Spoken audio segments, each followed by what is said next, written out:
Hello, my name is Simon from CramTheExam and welcome to another video where I walk you through another English exam question explaining what the answers are and why I think the answers are the answers. In this video, I'm going to have a look at the question which is the Part 4 listening question of the CAE Advanced Exam. This question you can find on the excellent website examenglish.com. And you can find a link to this exercise in the video description below and a link to examenglish.com. If you haven't been to examenglish.com, please check it out. Lots of wonderful resources for you to help you get ready for your English exam. And it's not just the CAE, but other exams as well. Okay, just a few words on the Part 4 listening question before we get stuck in. We're going on this 12-week course. We're going to have another 2 attempts at this multiple matching question, and you're going to need it because this is a difficult question. Lots of advanced vocabulary. You've got to listen for context as well as for specific vocabulary. So in other words, you've really got to be paying attention because when you have questions based on the text as a whole, which you do for questions 1 to 5, you've got to pay attention to not only the whole thing that's going on, but for the few key words that give you the answer. Because if you don't pay attention to those key words, then of course you're down to a choice between 2 or 3 possible answers for every single text. So it really is something that you need to practice for. Develop your listening skills in the way that you know how or you know what works best for you, and really make sure that you're ready for this listening exam. You get some time to read the questions before you do the listening. I really recommend that you do. Become aware as much as you can of what might be expected. Start to think around the questions which you're given, to think of possible vocabulary that you might hear, possible contexts, and then when you do the listening, in an ideal world, if what you listen to has been thought about already, in other words, you've already come up with that context and you hear that context, then it doesn't mean the answer is correct, but at least it helps you become familiar with the listening, the ideas expressed in the listening a little bit faster in that first listening, so you can already start to think what the answers might be. This is a long-winded way of saying you need to practice a lot in order to get the best possible marks. So let's go through the questions one by one and see why the answers are the answers. And to do this, I'm going to have a look at the listening script. For question 1 to 5, choose from the list the type of holiday the person had. So you're listening to the whole piece, listening for context and trying to pick out those pieces of vocabulary. Now, speaker 1 is a break at home. So where is the vocabulary or contextual link to a break at home? Well, the first one is in the sentence. In the first sentence, it was supposed to be one of those endless summer holidays when you were a kid. Now, summer holidays last for a very long time. It might be 6 weeks, it might be 2 months, depending where you are in the world. And so we're not talking about going away for that period of time. It's not realistic. So this is the first clue that we're talking about a holiday at home, particularly if you're a kid and you're spending your entire summer holidays at home and not just one summer holiday but repeated summer holidays, then chances are you're going to be talking about being at home. And then the rest of the vocabulary comes from the activities which are involved. If you're in a hotel, if you're camping, if you're on a cottage holiday, if you're on a walking holiday, you don't dig the garden, fix shelves, tidy up, go to the DIY shop, DIY do it yourself. So these are activities which lend themselves to being at home and doing these things at home. So this is the vocabulary and contextual clues that this is a break at home. For speaker number 2, the idea is a cottage holiday. First of all, you get a key. Now, if you get a key, it means that you're going to a building of some kind. So this rules out walking holidays and camping holidays.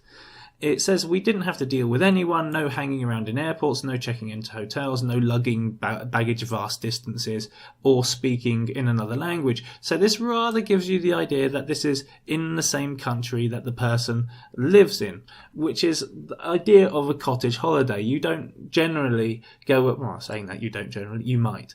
But the idea is that the cottage holiday is a holiday which is spent in the country in which you live.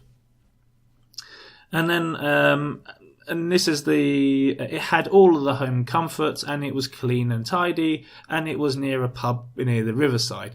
This paints an idea that it might be in the village somewhere, or somewhere outside of town, which lends itself, in terms of context, to being in a village of some kind. So these are the clues to suggest a cottage holiday.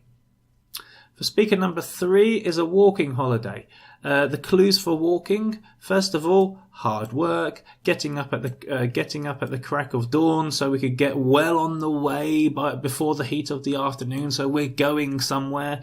Talking about being tired, feet killing me, and so on. And then when we finally made it there, so there's more talk of a journey or a trip of some kind. So all of these things together link not just to a camping holiday, because a camping holiday might be that you don't go anywhere. You just stay on the campsite or nearby, but this suggests that you're moving long distances, and that is why it connects to a walking holiday.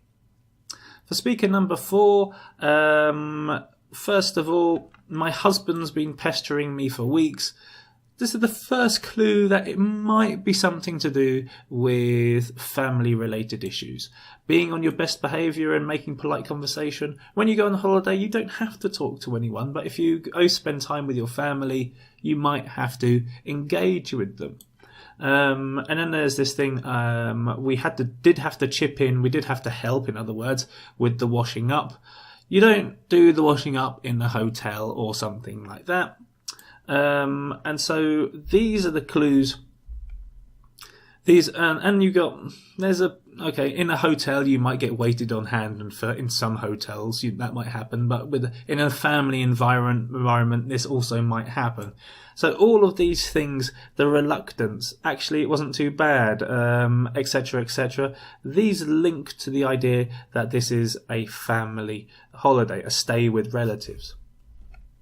For speaker number 5, a mini break. Well, there's a number of clues here that suggests time. In other words, by the end of the second day, and given the context, this was the end of the holiday.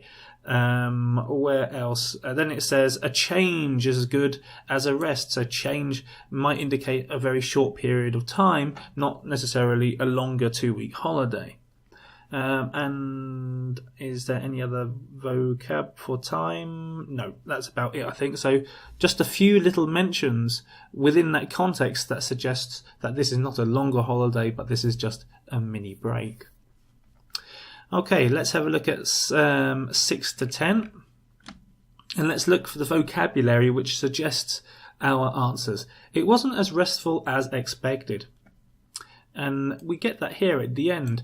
By the end of the week, I was more shattered, in other words, tired, exhausted, than I had been at the beginning. So much for that idea. In the future, I'll make a point of getting away. So it's quite clear. The person was expecting this to be a restful time, and we get that, and we also get that at the beginning.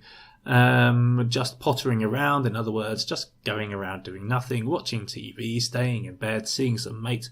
The whole idea, the context is that it was set up to be restful, but in actual fact, it was more tiring. So this is why the answer is it wasn't as restful as expected. For number 2, it was less problematic than the past holidays. We get that right at the end. I don't know why we ever bothered going on exotic holidays when we could have just done this. Well, I'll know for next time. So he's comparing this restful, relaxing, great holiday in the cottage compared to previous holidays, and we get from this that those previous holidays were rather involved a lot of stress, a lot of hassle, etc., etc. So it was, and this links the idea of it being less problematic than past holidays. Speaker number 3, a wonderful achievement. First of all, I'm so glad that I did it. It was such a brilliant feeling when we finally made it there. I'll never forget it. Then we've got vocabulary like they opened our eyes, etc., etc. So we've got a number of pieces of vocabulary that suggests achievement, that suggests success, that suggests the person was really happy with the holiday and what they managed to achieve. And those are the vocab links and the contextual links that give us our answer.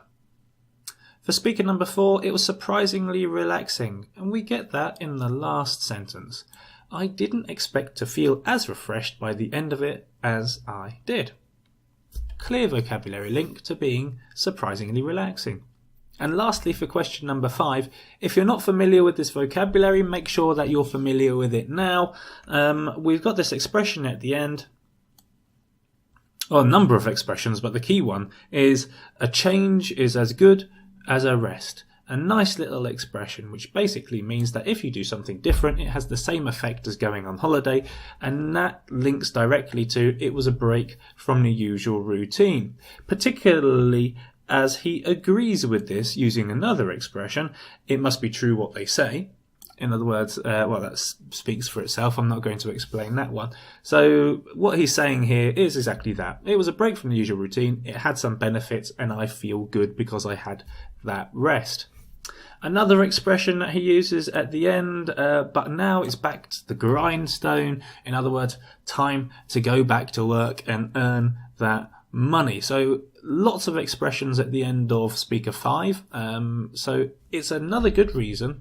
Well, it's not another good reason because I didn't tell you the reason beforehand. So I'll introduce the idea of going through listening scripts now in order to not only see if you're right or wrong and look for those vocabulary or contextual links as I'm doing now, but also to learn vocabulary which might be useful in your writing and in your speaking exams.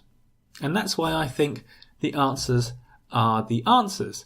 So if you would like me to explain in a different way or explain in more detail, or if you disagree with anything that I said, please leave a comment below and I'll happily get into that conversation with you and help you understand or at least discuss the answers. And please remember that if you're studying for the CAE exam using one of the more popular course books, check out my website CramTheExam.com where I might be able to help you out some more. Okay, I'll see you again soon.